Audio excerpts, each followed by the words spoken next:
अस्सलाम वालेकुम स्टूडेंट, आज का हमारा टॉपिक है law of multiple proportion. Multiple mean एक से ज़ायद, प्रोपोर्शंस मीन मकदार है।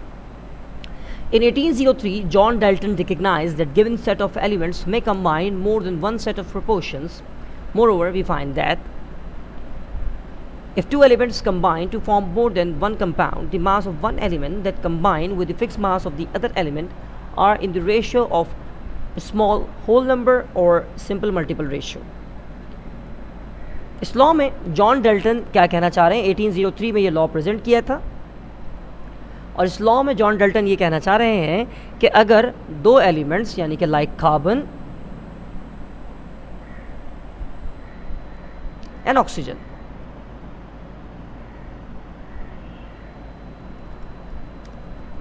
ये आपस में मिल रहे हैं और कार्बन और ऑक्सीजन आपस में मिलकर दो डिफरेंट केमिकल कंपाउंड्स बनाने चाहते हैं, तो उसका क्या तरीक़ेकार होगा? उसका तरीक़ाकार ये होगा कि बेशक ये बना सकते हैं, दो एलिमेंट्स मिलकर एक से ज़्यादा कंपाउंड बना सकते हैं, लेकिन उन केमिकल कंपाउंड्स को बनाने के तरीक़ेकार ये होगा कि उन दो एलिमेंट्स में से एक एलिमेंट अपना मास दोनों कंपाउंड्स में रखेगा फिक्स और दूसरा वाला अपना मास दोनों कंपाउंड्स में रखेगा मल्टीपल। यानी कि अगर हमारे पहले वाले केमिकल कंपाउंड में कार्बन की क्वांटिटी 1 है तो दूसरे वाले में भी उसकी क्वांटिटी 1 ही रहेगी, और जो हमारा दूसरा एलिमेंट है ऑक्सीजन, उसकी क्वांटिटी अगर एक कंपाउंड में 1 है तो दूसरे कंपाउंड में उसकी क्वांटिटी हो जाएगी 2। मल्टीपल मासेस के लिहाज से है, क्वांटिटी के लिहाज से होल नंबर रेशो है, मास के लिहाज से मल्टीपल रेशो है। इसको हम आपको दिखाते हैं किस तरीके से कि कार्बन का मास इस केमिकल कंपाउंड में 12 है, ऑक्सीजन का मास इस केमिकल कंपाउंड में 16 है। दोनों मिले और उन्होंने बनाया कार्बन मोनोऑक्साइड, और कार्बन मोनोऑक्साइड का इस केमिकल कंपाउंड में जो मास है वो कितना है? 16 + 12 दैट इज 28।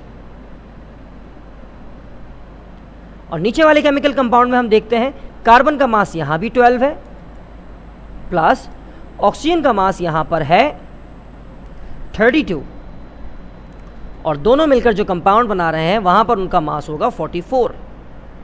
तो आप देखो क्वांटिटी के लिहाज से होल नंबर, यहाँ पे ऑक्सीजन की क्वांटिटी 1 है, यहाँ ऑक्सीजन की क्वांटिटी 2 है। चलो यहाँ से देख लो, यहाँ ऑक्सीजन की क्वांटिटी 1 है, यहाँ ऑक्सीजन की क्वांटिटी 2 है। और मासेस के लिहाज से मल्टीपल रेशियो है, 16 1 ज़ा 16, 16 2 ज़ा 32। अगर ऐसे समझ में नहीं आया तो इस तरह से भी समझ में आ सकता है कि नाइट्रोजन और ऑक्सीजन मिलकर बहुत सारे केमिकल कंपाउंड्स बनाते हैं, जिसमें पहला कंपाउंड है N2O, दूसरा है N2O2, तीसरा है N2O3, चौथा है N2O4, पांचवा है N2O5। आपने देखा कि 5 केमिकल कंपाउंड बनाए, और जिन एलिमेंट्स ने 5 केमिकल कंपाउंड बनाए वो कितने एलिमेंट्स थे? 2 थे। और जॉन डेल्टन के मुताबिक ये 2 एलिमेंट्स मिलकर 5 कंपाउंड इस तरह से बना सकते हैं कि इन पांचों कंपाउंड में एक एलिमेंट अपना मास तब्दील नहीं करेगा। यानी कि अगर नाइट्रोजन पहले कंपाउंड में उसका मास 28 है तो दूसरे में भी इसका मास कितना रहेगा? 28। तीसरे में भी इसका मास कितना रहेगा? 28। चौथे में भी इसका मास कितना रहेगा? 28। और पांचवें केमिकल कंपाउंड में भी इसका मास कितना रहेगा? 28। जबकि ऑक्सीजन हर केमिकल कंपाउंड में अपने मास को मल्टीप्लाई कर रहा है, यानी कि 16 1 ज़ा 16, दूसरे केमिकल कंपाउंड में 16 2 ज़ा 32, तीसरे केमिकल कंपाउंड में 16 3 ज़ा 48, देन फोर्थ वन 16 4 ज़ा 64, एंड द फिफ्थ वन 16 5 ज़ा 80। तो यहाँ पर आपने देखा कि लॉ ऑफ मल्टीपल प्रोपोर्शन किस तरह से एक्सप्लेन हुआ है।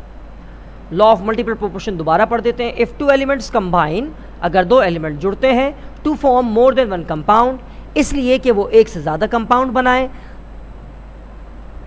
मास of one element that combine with the fix mass of the other element, इन दोनों में से उस एलिमेंट का मास जो कि फिक्स मास वाले एलिमेंट से जुड़ रहा है उसका मास मल्टीपल होगा। दो में से एक एलिमेंट का मास फिक्स होगा और दूसरा एलिमेंट का मास मल्टीपल होगा। आई होप कि आपको ये लॉ समझ में आया हो। वरना एक और एग्जांपल हम यहाँ पे दे देते हैं कि हाइड्रोजन और ऑक्सीजन मिलकर बनाते हैं H2O, और यही हाइड्रोजन और ऑक्सीजन आपस में मिलकर बनाते हैं H2O2, हाइड्रोजन पर ऑक्साइड। ठीक है, तो पहले कंपाउंड में हाइड्रोजन का मास 2 है और दूसरे कंपाउंड में भी हाइड्रोजन का मास 2 है, यानी कि हाइड्रोजन का मास फिक्स है। तो अब जो भी हाइड्रोजन के साथ जुड़ेगा उसका मास मल्टीपल होगा, यानी 16 × 16 एंड 16 × 32। मोस्टली सारी की सारी एग्जाम्पल ऑक्सीजन के साथ ही होती हैं इस लॉ की। अगर आपको कोई सवाल हो, कोई क्यूरी हो, तो आप कमेंट सेक्शन में पूछ सकते हैं, ऑनलाइन क्लास में पूछ सकते हैं। इस क्वेश्चन को आपने अपनी केमिस्ट्री की कॉपीज़ में नोट करना है। आई होप कि आपको लेक्चर समझ में आया होगा। अल्लाह हाफिज़।